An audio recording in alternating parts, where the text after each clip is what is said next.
Cheers to New York Fashion Week. Cheers to Glenlivet. We want to thank Glenlivet for supporting this event.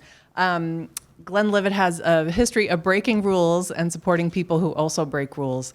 And there is no one better than Norma Kamali to personify that. And we're going to talk a lot more about that.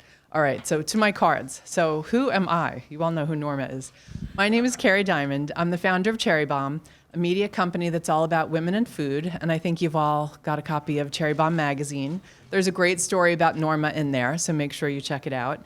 I'm so honored to be interviewing Norma. I mean, I'm like going to try not to fangirl out too badly here, Norma, but I'm so excited to be interviewing you.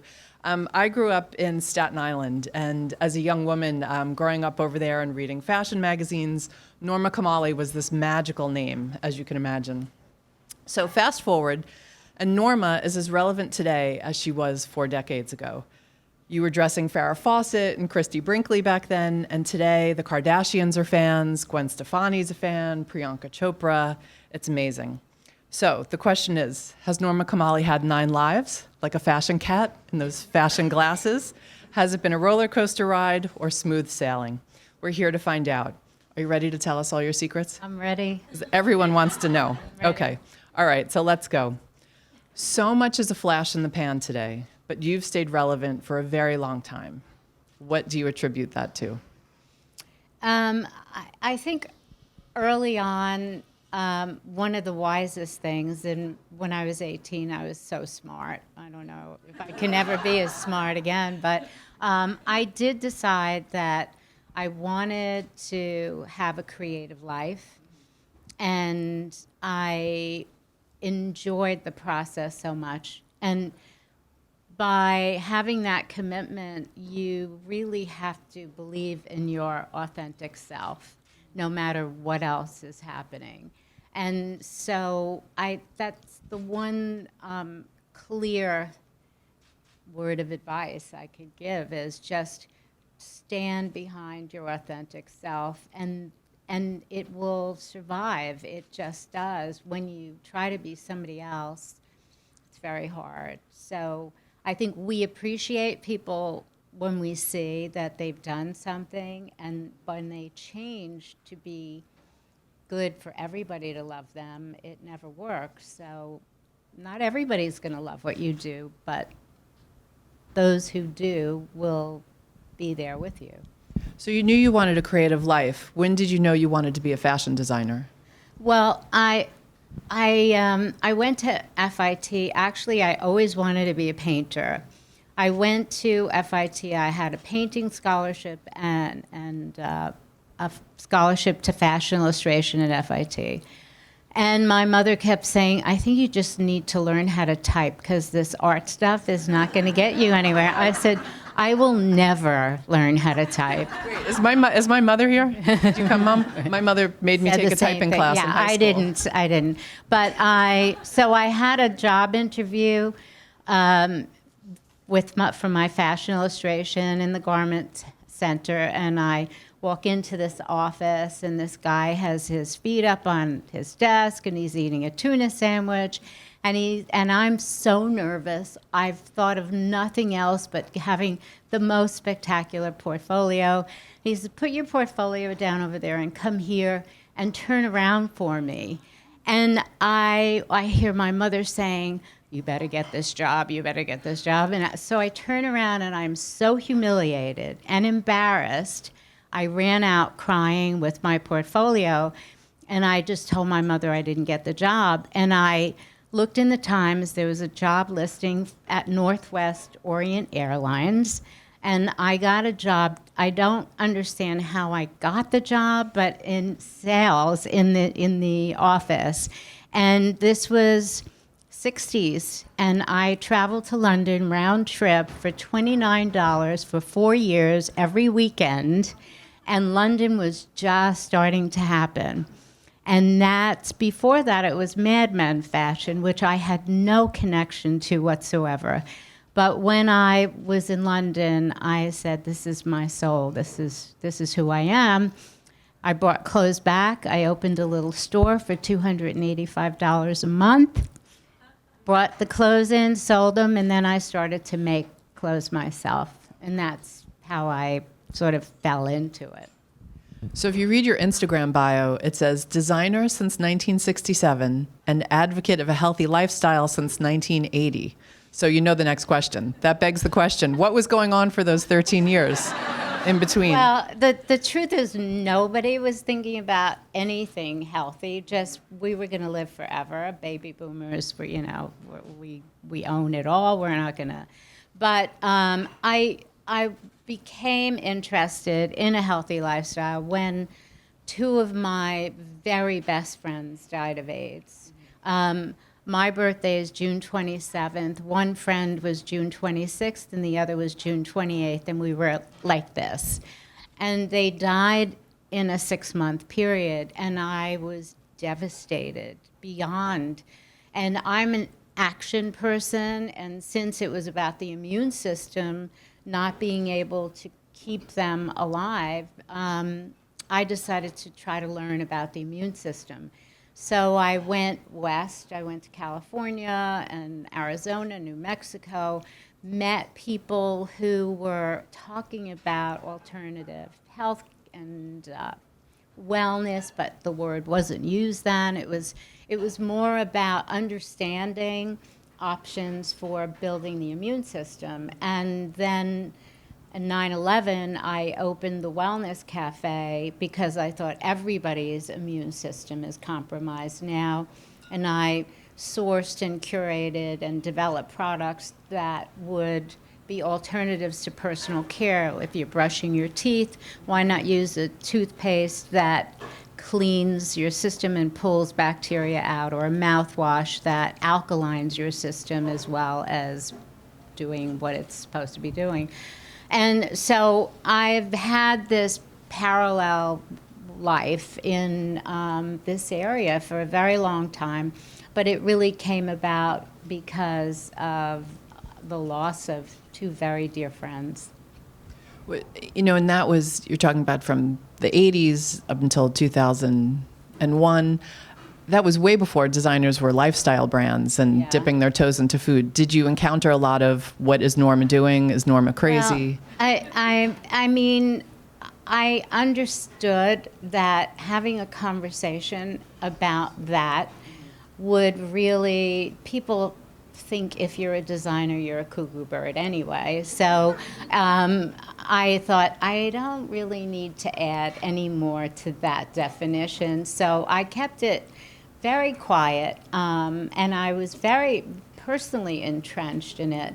And then when I opened the Wellness Cafe, I would have talks and invite people to see films on food, and Michael Pollan was really writing books early on, and I don't know if you know who he is, but you should really read his books if you have any interest in this topic.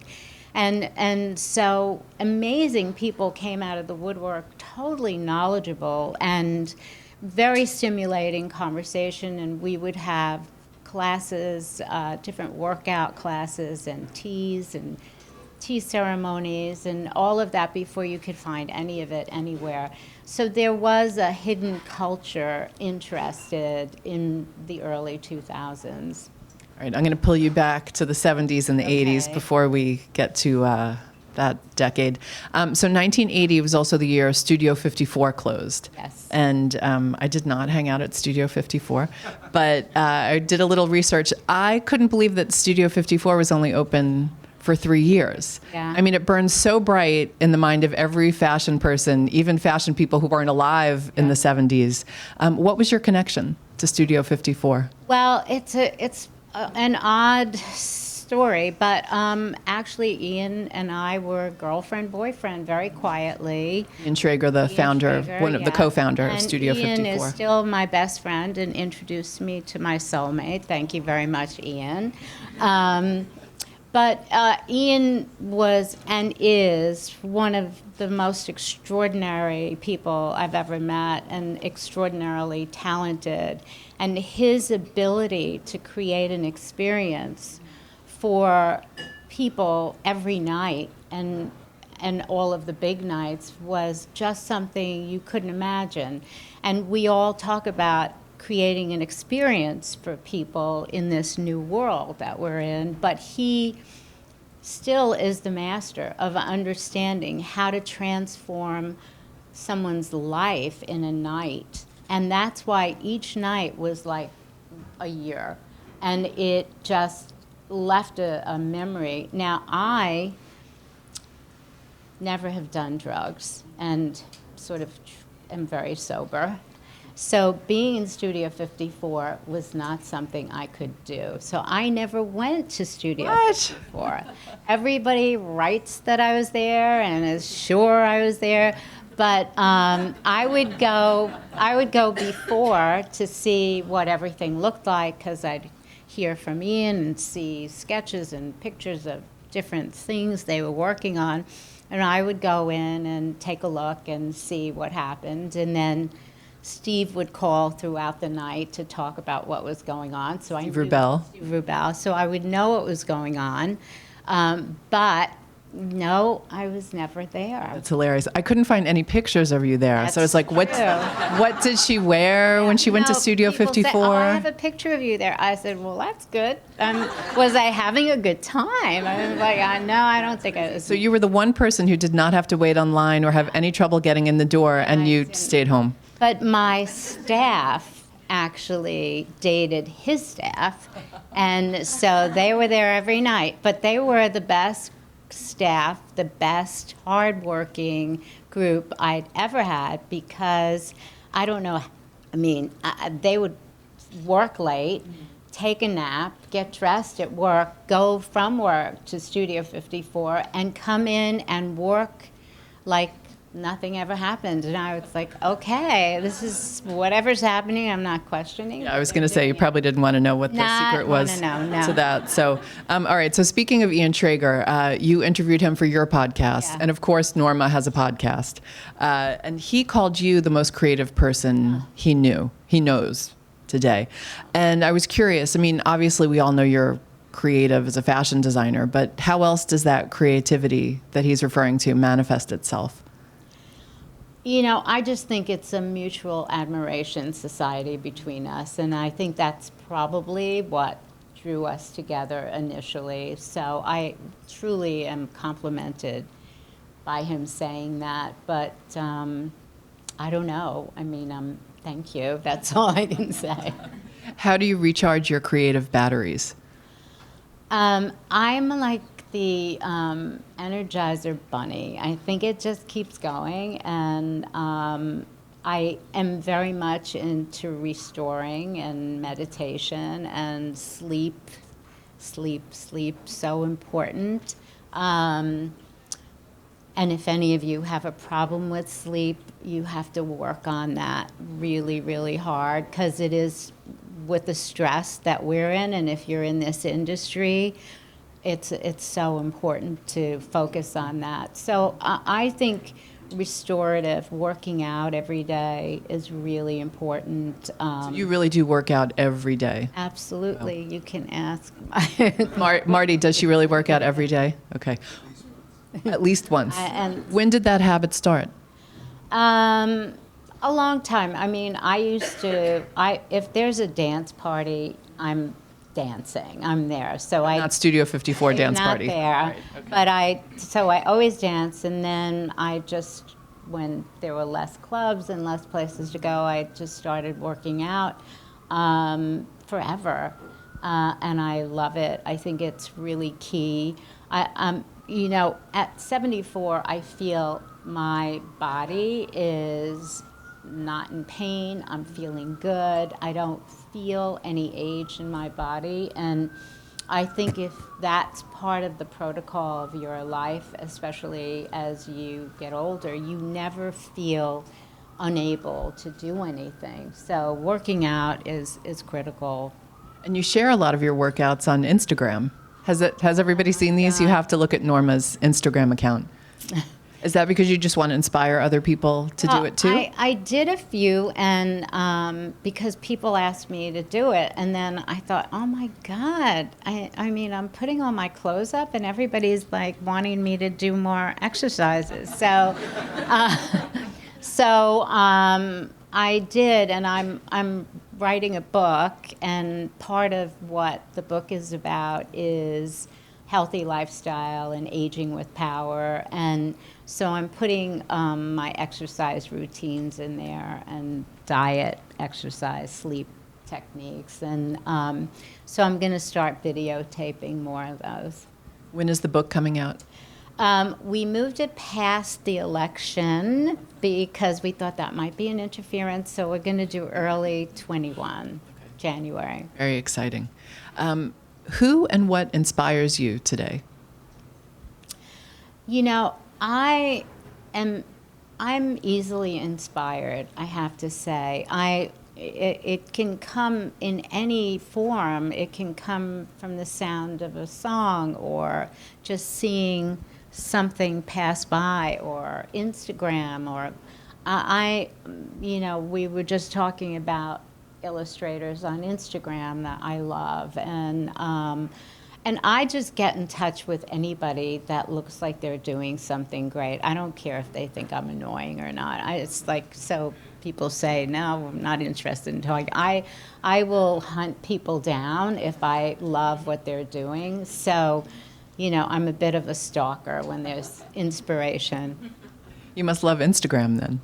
I do. I think that I think it's, you create your own magazine, and it's my personal little file on people I love or things that are really exciting or interesting. I want to go back a little bit. You mentioned that you had gone to FIT and you had that disastrous, terrible interview. I was curious back then, what jobs were open to young women in fashion? Well, and what jobs were open to young men in fashion? Was it different? So this is early 60s, 63. And FIT was one building, if you can imagine. And all the girls, and there were a lot of them, were dressed as if they were going to a fashion show every day. And I wanted to be a painter, and there were a few of us that looked like the kind of people that all of those other people would never talk to. And so hats and gloves, and this is girdles, right? We're talking girdle time. We're talking... Okay, some people might not even know what a girdle is in this room. Do you know what a garter belt is? Do you know what a girdle is? It's that, the Madonna cone bras. That was like a real underwear set. And not comfortable, I still don't think it's sexy or pretty, no matter how you look at it. And so there was a mentality in FIT, and it was more about a good part of the population were girls who liked clothes, and it was something they could do, because the 60s were still not a time where women worked. I mean, it just wasn't what happened. But the fashion industry at that time was still not about brands. It was Norman Norell and famous designers like that who were American. And then there was European fashion, which was very much the center of the universe. And so it wasn't until John Fairchild from Women's Wear Daily really decided to take Saint Laurent and make that name a brand. And then from that, American designers like Ralph Lauren and Calvin Klein and of course Halston became the American brands. But that's in the 70s, not the 60s. So the 60s were still not about being a brand or being a famous designer. You would work at a manufacturer's or something like that. And I didn't even really have a clear picture of it because I really still wanted to be Michelangelina. I didn't want to, I wanted nothing of this fashion shit I was seeing there. Sounded a little too bohemian for FIT. I was so out of place. I was just so out of place. I couldn't understand. I thought fashion is just like rigid, horrible. But then when you rethink it and you see clothes that nobody'd ever done before, nobody wore a mini skirt. Nobody wore a skirt above their knee until London. Nobody ever thought about the uniqueness of shapes of dresses and that were happening, and everything about it was so much my personality. It was like a bohemian deciding clothing was what they were going to do. And that was so comfortable for me. And I found my personality immediately. And of course, gone were the girdles and the garter belts and the stockings, because now it was tights and pantyhose or bare legs and boots and just a whole other thing, a different way to move your body. You didn't have to take your breasts and put them into cones, and it was just, you didn't have to wear a bra. It wasn't, none of that was important. The pace of change seems so radical right now, but it sounds like it was equally as radical back then. It was. It's very similar time in so many ways, but because this is so much more evolved and more advanced, and I'm so happy to be here now. As much as I love the 60s, this is really an extraordinary time because we can communicate so easily with one another, with people around the world. This is just an extraordinary time. Well, good transition, because you can control the message to an extent today. Yeah. You talked about using Instagram like your own magazine. I want to talk about the fashion media. I mean, I've been a lifelong student of fashion media. I've been very lucky to work at fashion magazines over the years.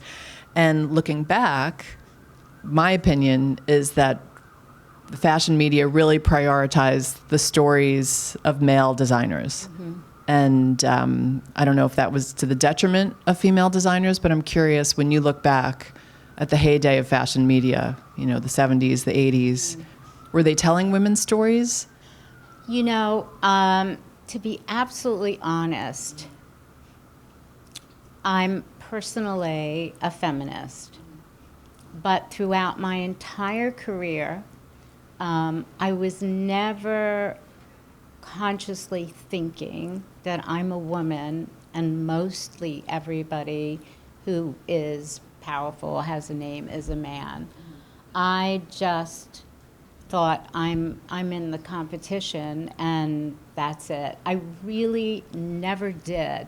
And so many of the things I did were feminist moves, very big feminist moves, but I never felt competitive with men and that they had the upper hand. I felt other things, but that wasn't a big problem for me. And I don't know why.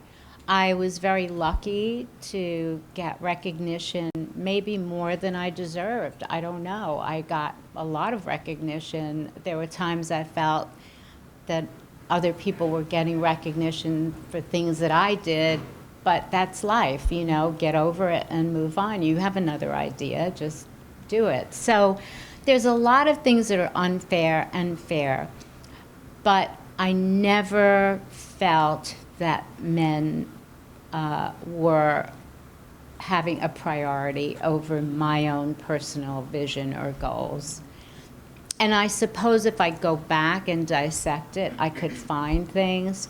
But to me, what was more offensive were the situations like that job interview or some guy in a negotiation, that I might be having with all men, who more on the business side of it, who after I win the negotiation on the way out pats me on the butt and says, good job, and you want to just turn around and strangle him, but you keep quiet because you won, you got the thing done. So those are the things that would just drive me crazy.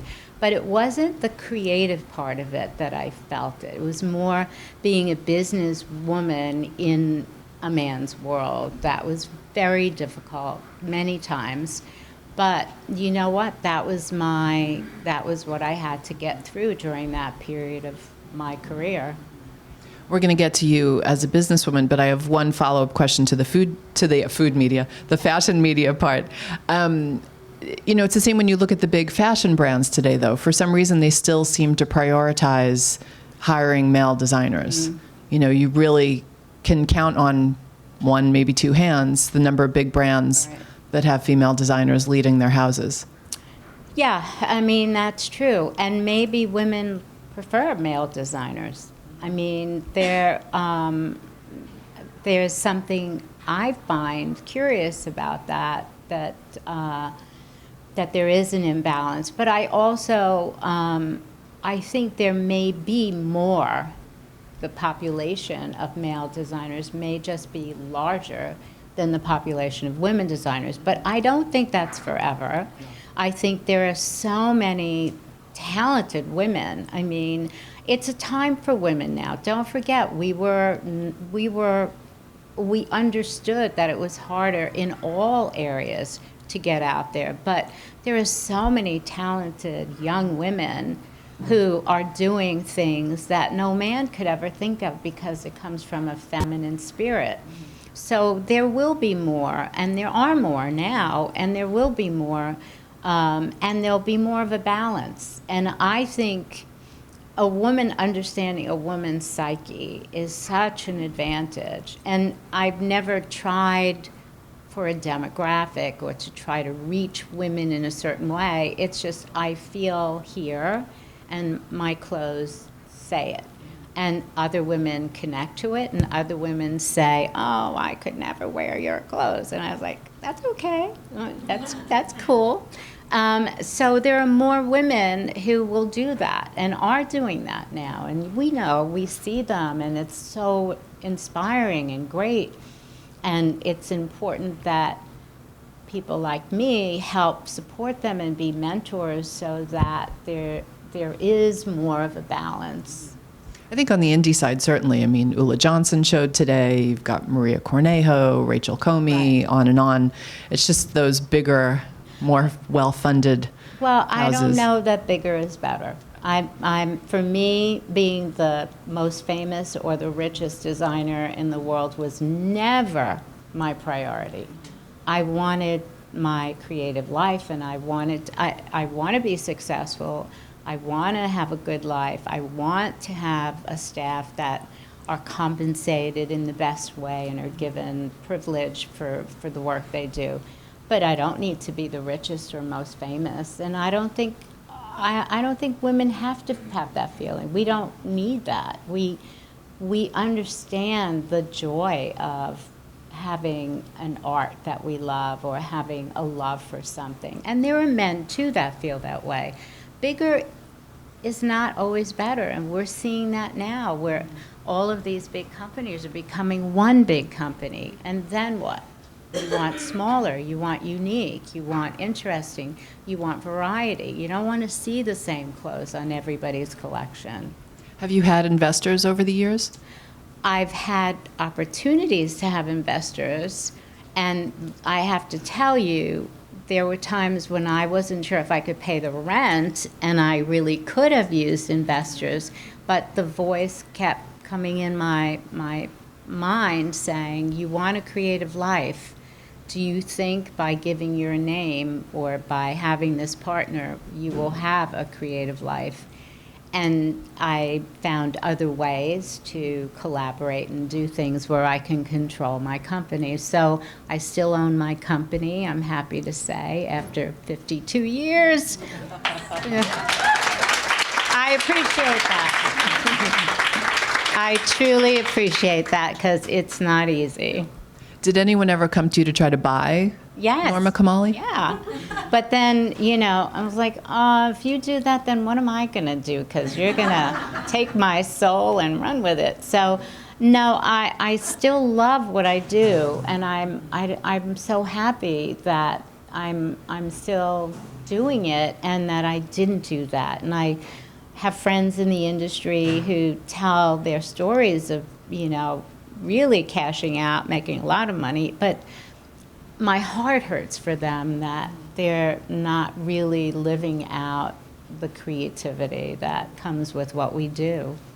I didn't realize the Norma Kamali Omo. Is that how you pronounce Yeah. it? You've probably seen that label that Norma has. I never knew what Omo stood for, and in researching you, it stands for On My Own. Yeah, on my own, OMO. And so I got married at 19, so smart, and not, and I married a very handsome Iranian student who was also 19.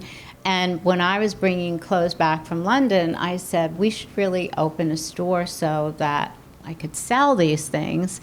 So I really sort of pushed him into it. And we found this store for $285 a month. And he would sell the clothes, and I would make them in this little room in the back. And as fate would have it, by the 10 years later, we had so little income, and he obviously was going to Studio 54 every night with my sales girls and whatever. So I thought, I think I need to leave this. And it was very hard because nobody really knew me. I was in the back sewing away, and I had $98 to my name.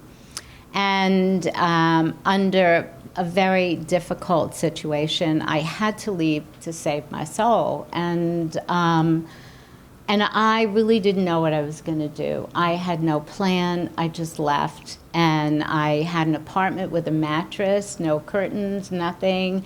And I remember crying a lot that night and thinking, this is not looking good. And then I learned that I had to tell my story. I never spoke. I was so shy and intimidated by everything. And so I was meeting someone from a magazine, actually, and I never met with anybody. And I had this appointment, and I didn't know how to break it with her because I had no information. So I met her, and she said, "What happened to you?" And I was like, and I told her what was happening, and she got me sewing machines, and then somebody else helped me. And before I knew it, people were helping me, and I needed to create a new name for my own company, which was On My Own Norma Kamali, because I couldn't use Kamali again on its just by itself. And so On My Own was my brand for that period on, and sort of by 2000, I stopped using it, but it was very good to me. But what a manifesto to have at the time. Yeah. All right, so you had $98 in your pocket. So let's talk about the evolution of you as a businesswoman. So did you have mentors over the years? Was it the School of Hard Knocks over the years? It's everything, right? I think the most important thing, and intuitively I did this, I'm very good at just calling people up and asking questions. And I've learned, and a great suggestion to anybody here who wants to know something, who's doing what you, or in a way that you like, just call them and see if they'll take your call. And you will be surprised.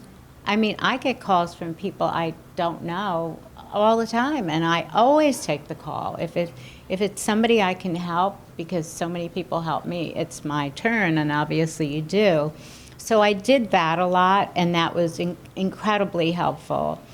I eventually got a really good lawyer and a really good accountant that were so good for me and gave me great advice, and were extraordinary as far as being on my side, and that was super helpful. But I, in the end, had to make the decision. There were very few women in the 70s for me to call or get in touch with for support, to say, how did you do this? I didn't know anybody. I didn't know a woman that had her own business. I truly didn't. And never mind a business in fashion. There were women like Joan Bernstein from Brown's who had a business, and she would give me advice, and I would ask a million questions. But for the kind of thing I was doing, it was really my personal adventure, and you make a lot of mistakes, but there are many times where you're absolutely shocked that things are working, but you know nothing lasts forever. And over 52 years, it's like, oh, this. So if everything's great, fasten your seatbelt, because it isn't going to last forever. And so you have to get ready to understand what it's like to fall and how to pick yourself up very quickly and move forward. All right, we have a few minutes left, and I know all of you are so excited to be in the same room with Norma, and you probably have some questions. So we'll open it up to a few questions if anybody wants to. I have more questions I can keep asking. Anybody? All right, since you're all shy, I'm going to throw out a Fashion Week question. I was thinking it's so funny we're here and it's New York Fashion Week, and fashion shows really haven't changed that much in decades. Still, models put on clothes, they walk down a runway, they come back, and then the show is over. You are so modern. Are you surprised that the show hasn't evolved that much? I am. I really am. But I think for every generation, a fashion show is a new thing. So I understand why it exists and still is important. I remember in the early 80s, I was doing sweats, and we were selling a tremendous amount of clothes, and I had a really big advertising budget. And I decided to use the advertising budget to make fashion films. So I would write these stories and make a film of it. And I thought, I think this is good because it's sort of pre-Sex and the City, kind of everybody has a character, and so I was doing those, and I thought, I think this could be a direction. Well, I was the only one that went in that direction, but it was also the time when MTV started doing music videos, and I thought, gotta be FTV, fashion TV with fashion videos. No. And we have so much technology now, and we have social media, that I do think this is an area that could very well find a new way to show fashion, and it is. But we like experience. So in the end, the fashion show still is an experience where like-minded people come together, get dressed up together. We like to get dressed up, so it's a place to go to get dressed up. I don't think fashion shows are going anywhere, but I do think there's room for a new format or platform for fashion. Where are those little fashion movies? I have them. They're very funny. I've put them on actually won YouTube. awards for them. We're just pulling them all together. I have so many of them.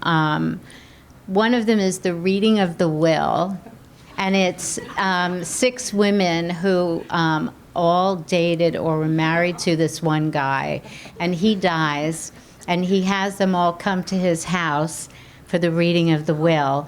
And they have dinners together, and somebody breaks into the house at night, and they're all out in their lingerie. It's very, I don't know if you know the movie The Women it's very inspired by The Women. Sounds like a full-length feature. It's 25 minutes. And the truth is, I used to get, Barry Sonnenfeld was one of my DPs before he became famous. And I would have lighting guys that would work on major films who were in between films. So I would dig up all of these great people and they're really funny and sort of primitive, but they're cute.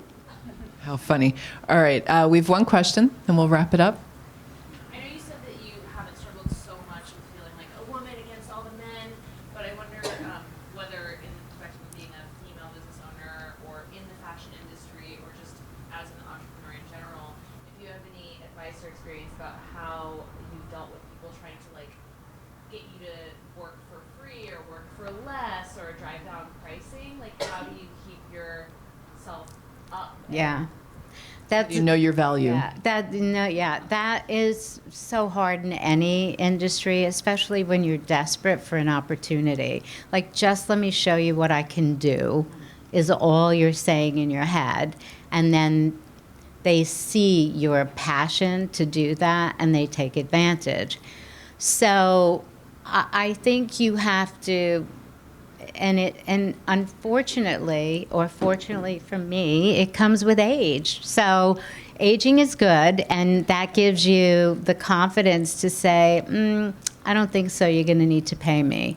And I think you have to imitate what I just said and use that, because you have to hold your ground. You have to, no matter how desperate you are, to show how talented you are. And I've been there, so I'm understanding.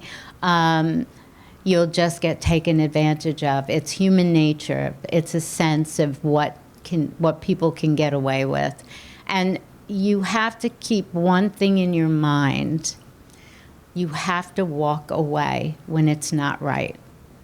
You have to, whether it's a relationship or a job or an opportunity, you walk away. You will never be sorry for walking away. And sometimes when you walk away, they don't let you. So I just say, keep that in mind. The walk away is an option you have, because there will be a time when you can show your talent. There will be. It's going to come. Just keep the passion, it'll come. Good luck. I hope you find a way with that. Judy's our boss. Can we take a few more questions? Okay, Judy, you're the best. All right. You have the mic. Go ahead. Hi. I'm curious how, once you've opened up your cafe, gone into Michael Pollan, how maybe your eating habits or what you decide to eat has changed and evolved, and also what is your spirit vegetable? Hi, Kerry. Yes. So for a very long time, look at food as medicine. And I really believe what we eat is fuel for our well-being and our health, how we eat, how often we eat, how much we eat. I love colorful food. I love vegetables. I feel it is critical for everybody to understand how much bad food there is out there, and how important it is to take your kitchen, clean it out, and have a refrigerator and cupboards filled with quality food, so that you don't make mistakes in the middle of the night when you think you're hungry and you eat garbage. I am a big proponent of doing whatever you can to have beautiful, healthy food. You don't crave junk food when you develop a taste for quality food. Do you have a spirit vegetable? Spirit vegetable. I love vegetables. I think one of the cauliflower is not known to be a very, like, the top healthy vegetable, but I like it during this time when I want something to crunch on when I'm nervous eating. So I make cauliflower. You have to try this. It's so good. Olive oil. Just cut up, little cauliflower bunches, right, in a bowl. Olive oil, fresh lemon, lots of it, sea salt, and turmeric. Like, make it all orange and powdery, and then mix it up, and it's so delicious and crunchy and good, and you get anti-inflammatories, you get great delicious olive oil and lemon, and it's so yummy. If you don't eat it all, you put it in the fridge. Tomorrow it's even better. So for me, that's like eating crap, but not really. And it's really yummy. I promise you, if you try it, this isn't so bad. Do you have recipes in your book? Yes, I do. Good. All right, we can take one more we've got somebody back. Oh, okay. We'll take 2 more questions and then wrap it up. Hi. Do you have a favorite garment that you've designed and a favorite person that you've dressed? It's really hard to have a favorite. It's really, I mean, it's 52 years, right? So how do you pick one out of all of that? I think usually whatever I did last, I'm still sort of hopped up and excited about. But there are things that I've done throughout my career that fill in the sustainability category, which is has always been important to me. So I think my sleeping bag coat is a good example of that. So you can have a sleeping bag. I made my sleeping bag coat out of my sleeping bag. I was camping.